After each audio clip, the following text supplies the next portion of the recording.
Viewers, நாங்களுடைய Lakshmi, நீங்கள் பார்த்துருக்கிறது 0 லக்ஷ்மி. பயங்கரமாக நம்ம பொண்ணு ஒரு விஷயம் யோசிச்சுருக்காங்க. என்னென்னா, வெண்ணிலாவை தனியாக அழைச்சிட்டு பேசுகிறாங்க. அந்த ப்ரமோ நம்ம நல்லா கவனிச்சோம்னா தெரியும். ஸோ அவர் வந்து ஒத்துக்கிட்டா, அதாவது வெண்ணிலாவை வந்து கல்யாணம் பண்ண ஒத்துக்கிட்டா, நீ பிரச்சனை பண்ண மாட்டேல, இப்போ நான் சொல்கிற மாதிரி செய் அப்படிங்கிற மாதிரி சொல்கிறாங்க. ஸோ இது ஒரு கண்டிப்பாக வேறு வழி இல்லை. அதனால் இப்படி ஒரு விஷயத்த காவேரி செய்கிறாங்க. எல்லா இடத்துலையும் நேர்மையாக தான் நடக்கணும் இல்லை, ஒரு டெக்னிக்கலாக பிரச்சனையை முடிக்கிறதுக்கும் பண்ணலாம்.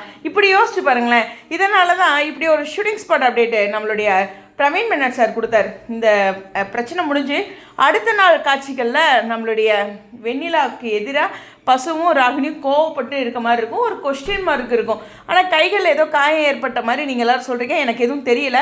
பட் அவங்க ஷாலால் அந்த கைகளை மறைச்சிருப்பாங்க.